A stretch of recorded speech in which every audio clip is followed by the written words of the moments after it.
주의 말씀은 내 발의 등이요 내 길에 빛이시라.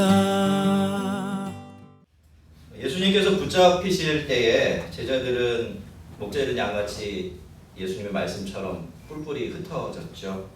도망을 치고 말았습니다. 그런데 그때 그 제자들 중에 두 사람이 붙들려 가신 예수님과 동행을 하게 되죠. 한 사람은 우리가 잘 아는 베드로이고 나머지 한 사람은 그저 오늘 본문에 또 다른 제자 한 사람이라고 소개되어 있는 그 사람입니다.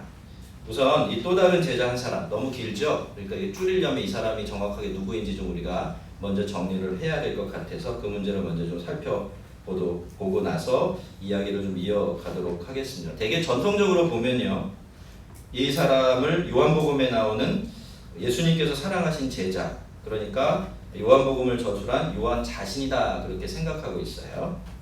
하지만 또 어떤 사람들은요, 이 제자가 이 대제사장과 상당한 친분을 가지고 있었다면 이건 요한이 될 수가 없다 이렇게 얘기를 해요. 왜냐하면 요한은 누구의 아들이죠? 누구의 아들이죠? 전혀 처음 듣습니까? 세베대 아들이죠. 세베대 직업이 뭘까요? 어부예요, 그렇죠? 그러니까 어부의 아들에 불과한 요한이 어떻게 대제사장과 상당한 친분을 가질 수 있겠느냐? 그런 일은 있을 수 없다. 그래서 이 사람은 요한이 아닐 것이다 라고 이렇게 얘기를 하고 있어요. 근데 여러분, 그건 편견에서 나온 생각입니다. 두 가지 때문에. 그런데 여러분, 그 어부라고 해도요, 다 똑같은 어부가 아니죠. 어떤 어부는 작은 배 한 척 없어서 힘들어하며 사는 어부가 있는 반면에 어떤 어부는 큰 배 수십 척씩 가지고 마치 분홍 같은 삶을 누리는 그런 어부들도 있어요. 근데 세베대를 우리가 다른 곳에서 이렇게 살펴보면 세베대는 어부 중에서도 부유한 어부에 속해 있던 것 같아요. 많은 배를 거느리고 이렇게 관리하면서 어장을 이렇게 운영하는 그런 사람이었던 것 같아요. 그리고 예수님 당시에는요, 신분이 그렇게 중요하지 않았대요. 어떤 직업을 가지고 있느냐가 그렇게 중요하지 않았답니다. 신분이 아니라. 그러니까 이 사람이 어부기 때문에 대제사장과 친분이 있을 수가 없다라고 이야기하는 것은 그 당시 기준으로는 맞는 것이 아니라고 해요. 그러니까 어떻습니까? 충분히 이 사람이 요한이 될 수가 있겠죠. 요한은 왜 그럼 요한은 자기 자신을 이렇게 표현한 걸까요? 다른 곳에서는 예수님이 사랑하시는 제자라고 했다가 여기서는 더 애매하게, 그죠? 또 다른 어떤 제자 이렇게 표현을 한 이유는요, 요한은 이 요한복음에서 자기를 자꾸 숨기려고 해요. 복음의 증인이 되고는 싶지만 자기 자신을 드러내려고는 하지 않았기 때문이죠. 그리고 이 이야기에서 중요한 것은 사실 자신의 역할이 아니라 예수님과 베드로였기 때문에 그것을 부각시키고자 자기를 뒤로 숨기면서 이야기를 이어가고 있습니다. 그러니까 우리가 이 어떤 제자가 충분히 요한이고 요한일 수밖에 없다라는 생각을 좀 하게 되는 겁니다. 자, 베드로와 요한, 이제 요한으로 표현을 하겠습니다. 이렇게 두 사람이 예수님을 계속 따라갔어요. 근데 문 앞에서 이 두 사람의 운명이 딱 갈리게 되죠. 요한은 성큼성큼 대제사장의 집안으로 예수님과 함께 들어갔습니다. 그런 요한을 아무도 제지하지 않았던 것을 보면 요한과 대제사장이 어떤 관계를 가지고 있었는지 그 집안의 식소들까지도 다 이미 잘 알고 있었다는 뜻이 될 거예요. 그리고 여러분, 그렇다면 요한은 앞서 말씀드린 것처럼 상당히 영향력 있는 집안의 자제였을 수밖에 없게 되는 거죠. 그만큼 가진 것도 많고 그래서 지켜야 될 것도 굉장히 많은 사람이었던 것입니다. 근데 여러분, 이미 그때는요, 앞서 우리가 생각해 봤듯이 공회에서 예수님을 따라다니는 사람들에 대해 출교를 결정해 놓은 그런 상황이었어요. 그러니까 요한이 예수를 따라다니는 것만큼 위험천만한 일이 없었던 겁니다.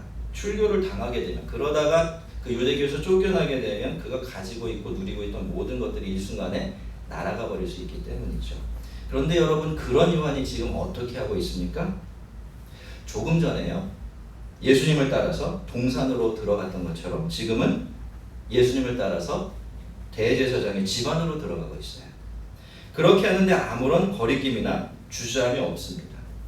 그에게는요, 동산이나 대제사장의 집안이나 전혀 다른 것이 없었던 거죠. 자, 그렇다면 여러분, 요한은 어떻게 해서 이런 행동들을 이렇게 거리낌 없이 할 수 있었던 것일까요? 생각해 볼 수 있는 이유는 한 가지밖에 없습니다. 이미 요한이 예수님을 자기가 가지고 있는 전부보다도 훨씬 더 귀하게 여기고 있었다라는 뜻이 될 것입니다. 이것밖에 예수님을 위해서 그런 일을 할 수 있는 개연성이 없지요. 여러분, 원래 이 진심이라는 것은 숨길 수가 없는 법입니다. 말 속에, 행동 속에 다 드러나게 되어 있죠. 예수님을 향한 요한의 사랑은 등경 위의 등불이었고 또 산 위의 동네였습니다. 숨기려고 해도 도무지 숨겨질 수가 없었던 것이죠. 그래서 그는 예수님을 따르기 위해서라면 이제 아무것도 개의치 않을 수 있는 그런 사람이 되었던 것입니다. 그런 점에서 본다면 이미 요한은 예수님을 참 많이 닮아 있는 것 같아요. 예수님도 그러셨지 않습니까? 제자들과 함께하기 위해서라면, 제자들을 지키기 위해서라면 예수님의 모든 것을 전혀 아까워하지 않으셨습니다. 하지만 요한이 이러는 동안에 베드로는 어디 있습니까? 문 밖에 서 있었습니다. 들어갈 수 없기 때문에 그런 것도 있었겠지만 그에게는 그렇게 하는 것이 훨씬 더 안전하다고 여겨졌기 때문이었을 겁니다. 베드로가 예수님을 따라 들어가기 위해서 아무런 노력도 하지 않았다는 것이 우리가 베드로의 마음을 좀 헤아려 볼 수 있는 단서가 돼요. 여러분, 요한이 훅 들어갔으면 당연히 베드로는 어떻게 하면 될까요? 요한에게 야, 나 좀 데리고 들어가라 이런 이야기를 했을 법합니다. 근데 베드로는 전혀 그러지 않고 밖에 서 있기만 했어요. 그런데 그때 요한이 다시 밖으로 나오죠. 그리고는 문을 지키고 있던 여종을 설득을 해서 베드로를 집 안으로 데리고 들어갑니다. 왜 그랬을까요? 요한은 그렇게 생각했던 거죠. 아, 베드로도 당연히 나처럼 예수님을 따라서 이 집 안으로 들어오고 싶은데 못하고 있구나. 내가 도와줘야지. 그렇게 생각했던 거죠. 그래서 나가서 어렵지만 종을 설득해서 베드로를 집 안으로 들어오게 해준 건데, 여러분, 그러면 베드로도 똑같은 마음이었을까요? 제가 생각하기에 베드로는 그런 마음이 아니었을 것 같습니다. 들어가고 싶지 않았을 거예요. 아니, 들어가고 싶긴 했지만 그 들어가고 싶은 마음보다는 이 위기를 모면하고 어떻게든 안전을 확보하고 싶은 마음이 훨씬 더 컸기 때문에 그냥 집 바깥에서 상황이 어떻게 돌아가는지 좀 보자, 이런 태도를 유지했을 것 같습니다. 그런데 집 안으로 들어가려고 할 때부터 베드로는 큰 난관에 부딪히게 되죠. 우리말 성경을 보면 여종이 베드로에게 너도 이 사람의 제자 중 하나가 아니냐라고 물었다고 되어 있어서요. 마치 그 여종이 베드로를 추궁한 것처럼 그렇게 되어 있지만 이 질문은 원래대로 옮겨내면 이런 뜻이 돼요. 뉘앙스가 좀 달라요. 혹시 당신도 그 사람의 제자인 건 아니겠지요? 그렇죠? 이렇게 물은 거예요. 이런 질문을 할 때는 그렇습니다, 아닙니다 중에 어떤 대답을 기대하는 거죠? 아닙니다라는 대답을 듣고 싶었던 겁니다. 여러분, 여종이요, 이런 질문을 했던 것은 사실 요한 때문이었어요. 여종이 보기에 이 요한이라는 사람은 도무지 이해할 수가 없는 사람이었습니다. 그는 가진 것도 많아요. 그래서 또 말씀드리지만 지킬 것도 엄청 많은 사람이에요. 그래서 그렇게 예수님의 제자라는 것을 마음대로 밝히고 돌아다녀도 괜찮은 그런 사람이 아니었습니다. 하지만 요한은 그런 것 전혀 개의치 않았어요. 오늘만 해도 그렇지 않습니까? 요한은 거기 나타나면 안 돼요. 그렇게 예수님을 따라 들어가면 더더욱 곤란해지지요. 그러니 여종은 요한을 이해할 수가 없었던 겁니다. 그런데 거기 비슷해 보이는 사람이 또 하나 나타난 거예요. 그 사람도 예수라는 사람을 따라왔고 이제 요한처럼 집 안으로 들어가려고 하고 있는 거죠. 사실 여러분, 그렇게 하려고 하는 사람은 제자밖에 없어요. 그죠?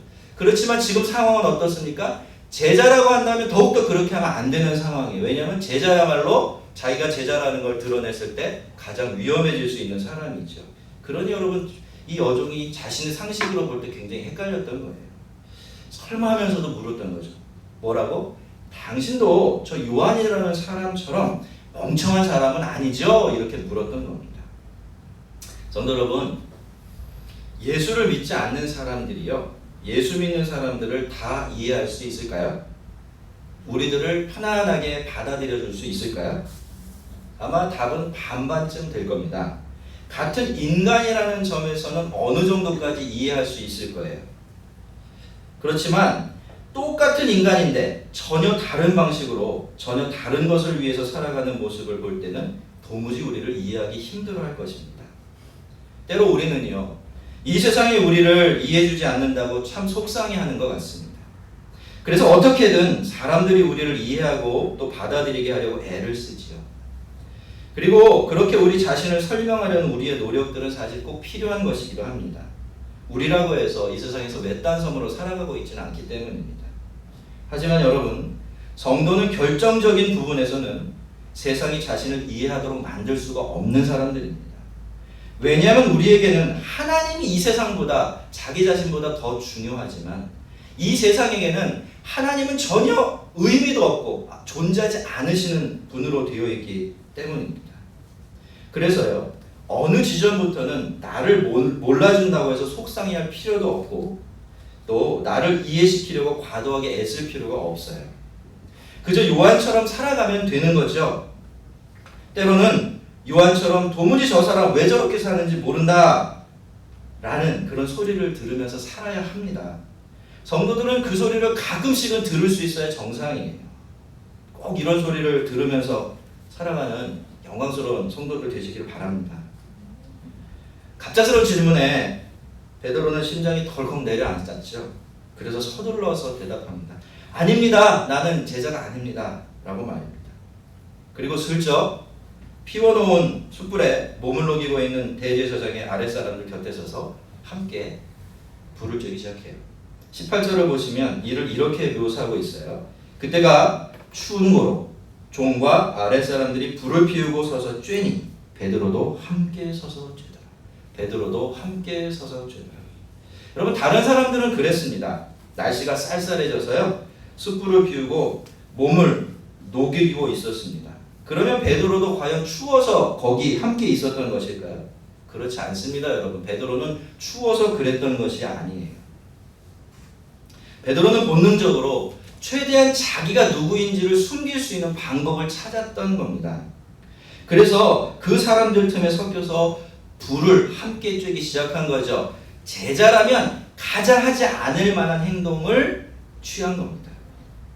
하지만 여러분, 베드로는 거기가 제일 안전한 자리일 것이다 라고 생각하고 그 자리를 찾아 들어갔지만 실제로는 그 자리는 가장 안전한 자리가 아니라 가장 위험한 자리였습니다. 거기는 동산에서 가룟 유다가 서 있었던 자리와 너무나 닮아 있었기 때문이에요. 성도 여러분, 우리는 우리의 정체성을 흐리게 하는 자리에 있으면 안 됩니다. 그거를 찾아서도 안 되고 그리로 찾아 들어가서도 안 됩니다. 그 자리는 안전한 자리가 아니라 가장 위험한 자리예요. 그 자리는 낭떠러지 끝에 놓여있는 안락 의자와도 같은 자리입니다. 그때 예수님은 대제사장 앞에 서서 재판을 받고 계셨어요. 대제사장은 한껏 위험을 부리며 내리 누르는 목소리로 그렇게 말했겠죠. 네가 도대체 사람들에게 뭘 가르쳤으며 네 제자들은 도대체 얼마나 되고 어디 있느냐? 이렇게 물었을 겁니다. 아마 그동안에는 이렇게 해서 통하지 않은 사람이 전혀 없었겠죠. 대제사장이라는 자리는 어마어마한 자리이기 때문입니다. 그런데 여러분, 예수님은 내가 아무것도 비밀스럽게 말한 것이 없다. 언제나 온 세상이 다 듣도록 가르쳐 왔는데 왜 그걸 나한테 묻느냐? 내 이야기를 들은 사람들이 내가 무슨 말을 해왔는지 다 알고 있으니까 그 사람들에게 물어봐라. 이렇게 대답을 하세요. 어떠들으면 방향이 좀 틀린 대답 같죠? 굉장히 무례한 말처럼 들리기도 합니다. 하지만 여러분, 지금 예수님은요, 대제사장의 질문에 대한 답을 들려주고 계시지 않아요. 더 근본적인 문제를 들춰내고 계세요. 예수님은 지금 그 재판 자체의 불법성을 지적하고 계신 겁니다. 여러분, 대제사장은 율법대로 재판을 해야 돼요. 그렇죠? 대제사장은요, 형사재판을 한 사람이 아니라 종교재판을 한 사람이거든요. 그러니까 종교재판은 당연히 율법이 정한 대로 해야지 세상적 법대로 따르지 않아요. 근데 율법은 어떻게 재판하라고 되어 있느냐면 밤에 재판을 하면 안 되는 것은 물론이고요, 2사람 이상의 증인의 증언을 듣고 그 증언을 통해서 재판하게 돼 있어요. 그러니까 피고라고 여겨지는 사람을 직접 취조하거나 신문할 수 있지 않아요. 근데 여러분, 어떻게 하고 있습니까? 대제사장이라는 사람이 피고로 붙들려온 예수님을 신문하고 있어요. 그러니 이제 재판은 어떤 겁니까? 아예 처음부터 불법적인 거죠. 예수님 바로 그걸 지적하고 계셨던 겁니다. 예수님은 대제사장 앞에 죄수가 되어서 서 계셨습니다. 하지만 예수님은 너무나 당당하셨죠. 오히려 대제사장을 나무라고 계십니다.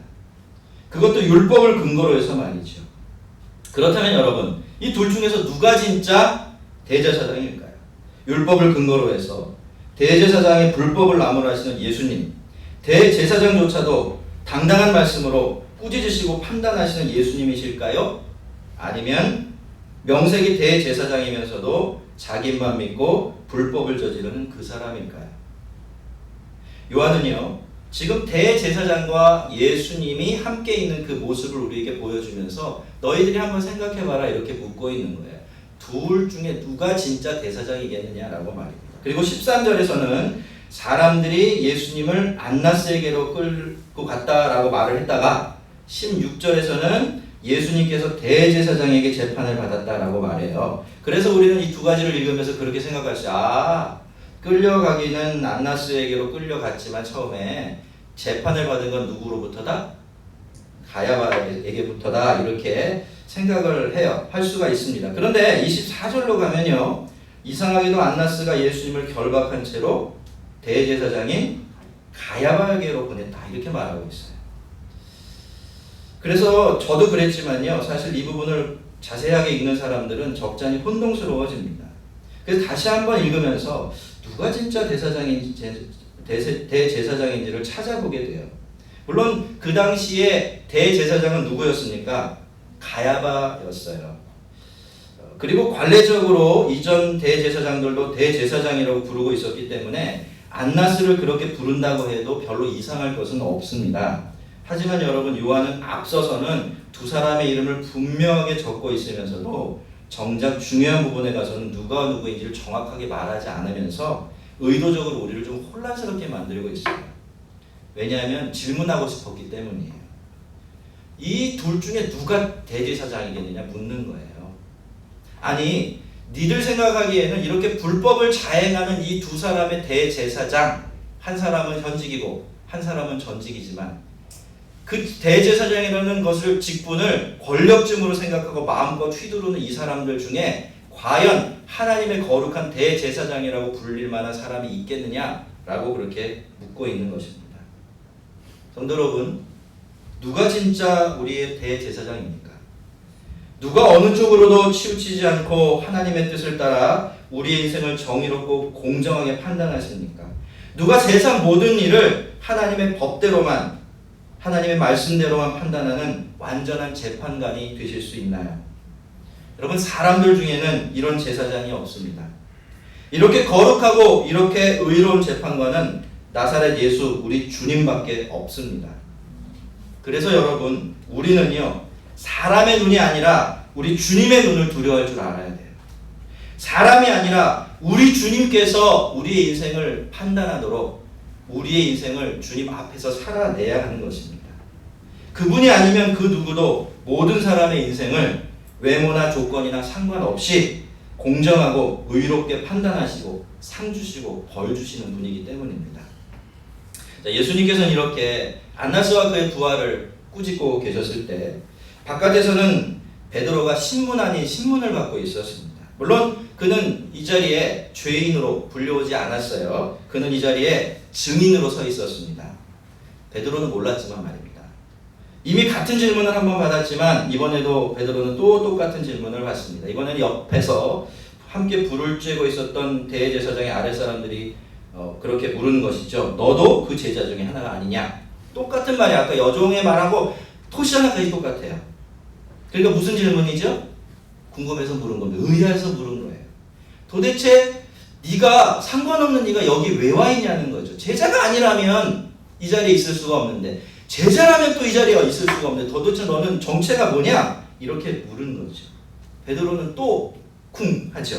그래서 서둘러 대답합니다. 나는 그의 제자가 아닙니다. 라고 똑같이 대답해 버립니다.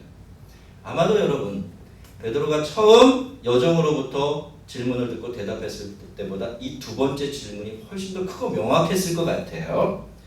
여러분, 세상은요, 적당히 끝내는 법이 없습니다. 우리가 세상에 한 개를 양보하면 세상은 늘 두 개를 요구합니다. 2개를 내어주면 3개를 내놓으라고 하고요. 한 번 예수님을 부인하면 세상은 우리가 예수님을 더 확실히 부인하고 믿음을 부인할 때까지 계속해서 우리에게 질문하고 또 질문합니다. 뭐라고 질문합니까? 혹시 너도 저 사람처럼 이상한 예수쟁이는 아니지? 저 사람처럼 어리석은 존재는 아니지? 라고 그렇게 묻습니다. 근데 여러분, 이 질문을 받으면요, 그렇다고 대답하기가 참 쉽지가 않습니다.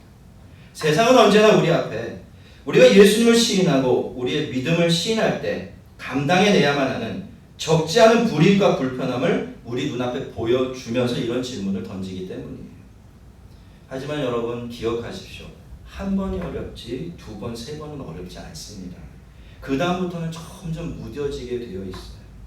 나를 부인하고 예수님을 부인하는 것이 아무것도 아닌 일처럼 되어버리고 많은 순간이 오는 겁니다. 자, 그런데 이렇게 베드로가 2번째 대답을 마치자마자 바로 옆에서 당신은? 이라는 소리가 들렸어요. 베드로가 큰 소리로 대답을 하는 바람에 옆 사람이 베드로의 얼굴을 쳐다보게 되었고 그 베드로를 알아보게 되는 것이죠. 베드로를 알아본 그 사람은 그렇게 이야기합니다. 빈정거리면서 당신이 그 사람의 제자가 아니라고요. 내가 당신을 봤는데요. 당신이 내 친척을 귀를 칼로 쳐서 떨어뜨리는 거 내가 똑똑히 봤는데요. 당신이 제자가 아니라고요. 이렇게 베드로를 추궁합니다.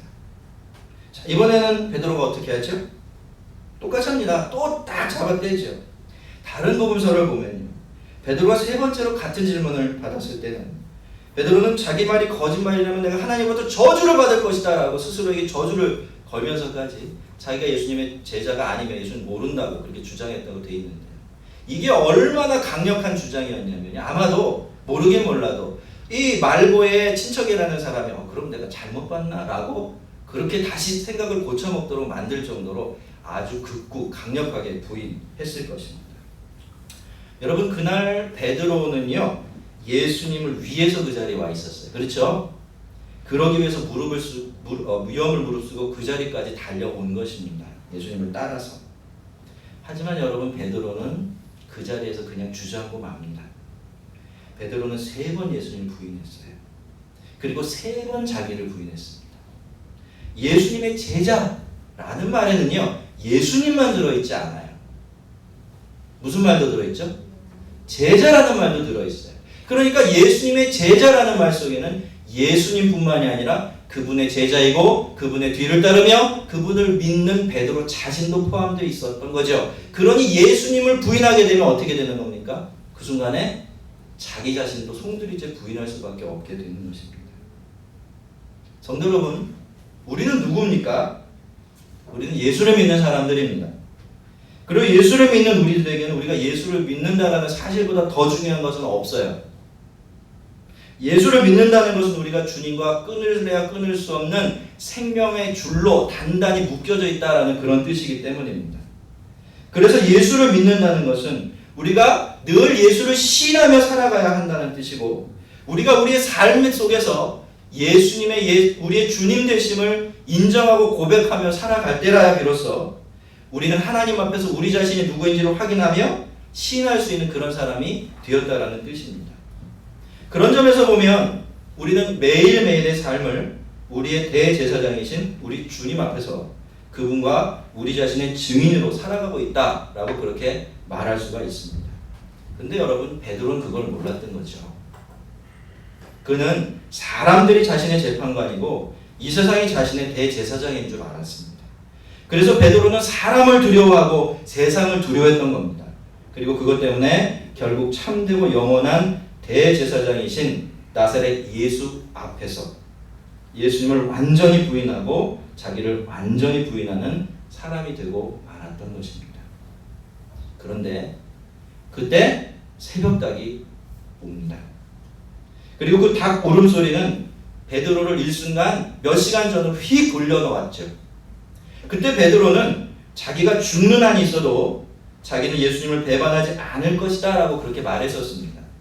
거짓말이었겠습니까? 그렇지 않죠. 이게 베드로의 진심이었고요.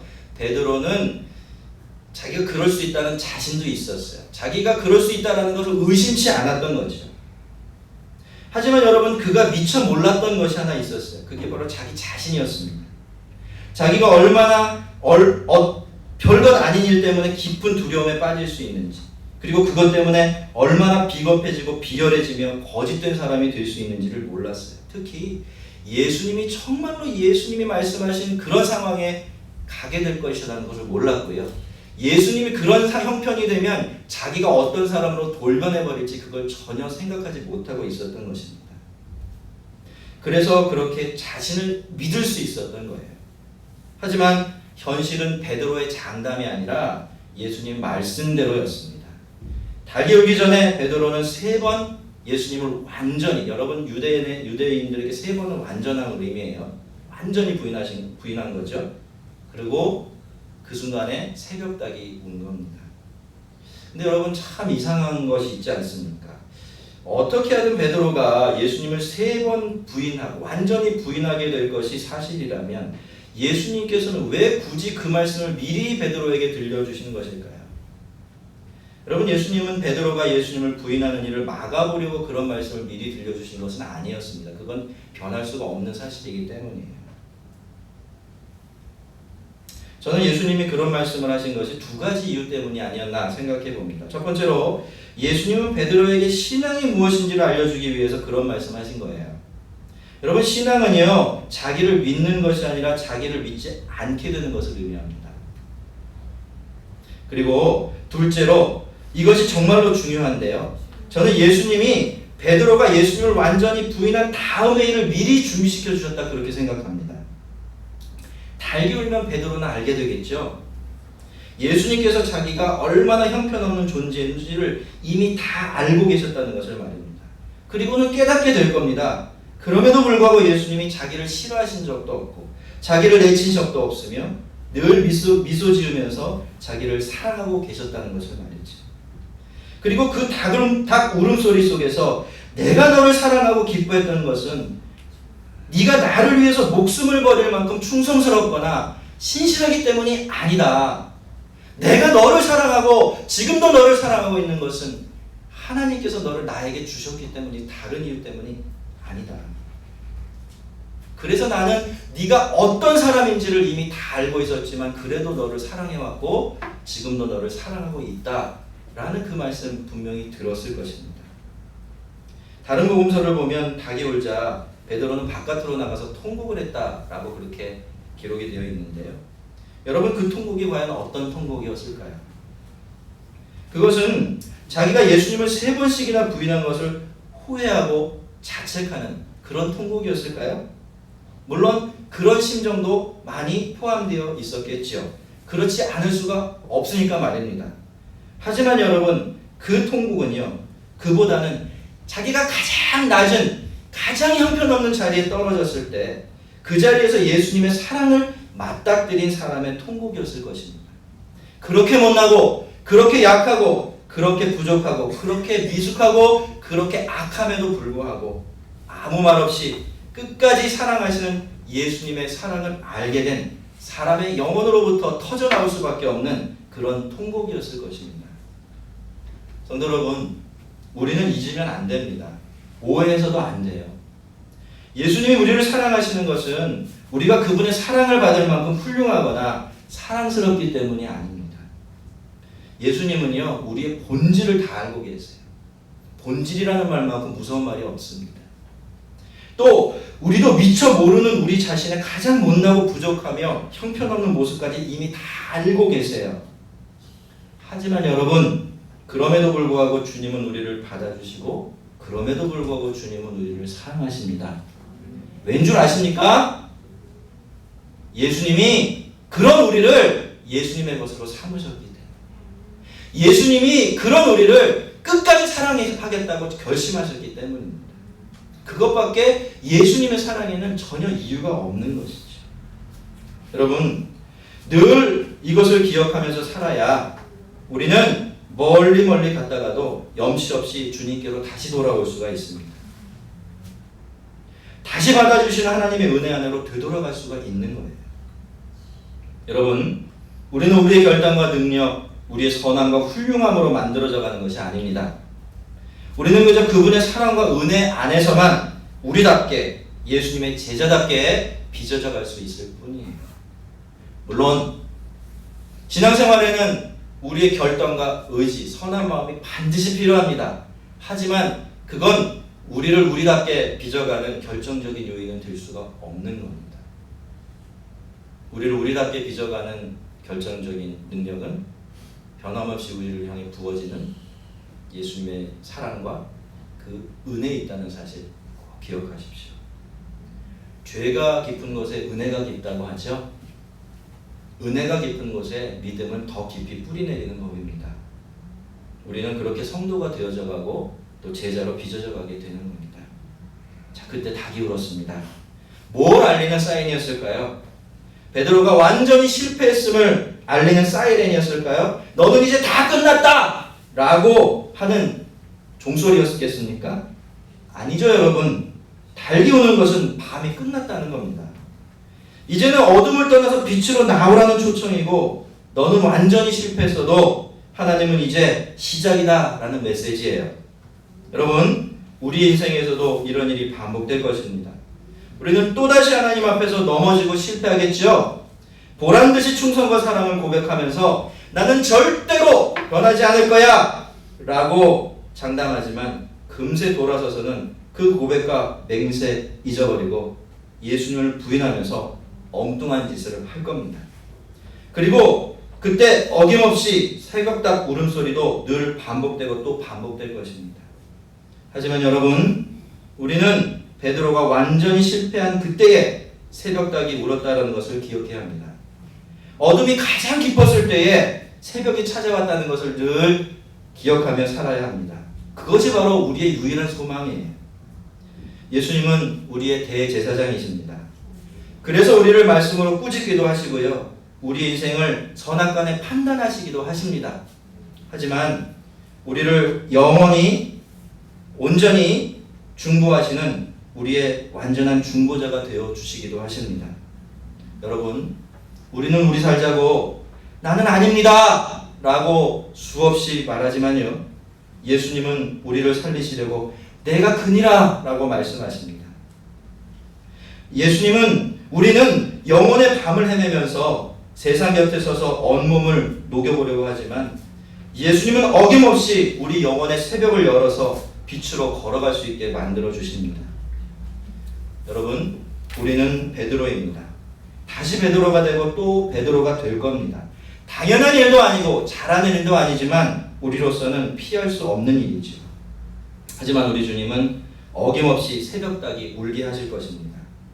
달게 울음소리가 들려올 때 우리는 그때 우리가 얼마나 낮고 형편없는 존재인지를 비로소 깨닫게 되겠지만 절대로 거기 주저앉아 낙심하거나 포기하지 마시고 통곡을 하더라도 밝아오는 동쪽 하늘을 바라보시기 바랍니다. 그리고 다시 그 빛을 향해 걸어 나가세요. 그러면 우리 대제사장이신 예수님께서 우리를 다시 맞아주시고 다시 세워주실 것입니다. 그 자리에서 우리를 예수님을 부인하는 베드로가 아니라 이제는 예수님을 삶으로 시인할 줄 아는 예수님의 증인으로 빚어져 가게 될 겁니다. 우리 모두가 우리의 참되고 영원한 대제사장이신 예수님의 사랑과 은혜를 힘입어서 더 참되고 온전한 주님의 제자로 빚어져 가는 그런 성도들 되기를 주의 이름으로 축원합니다. 우리 같이 기도하겠습니다.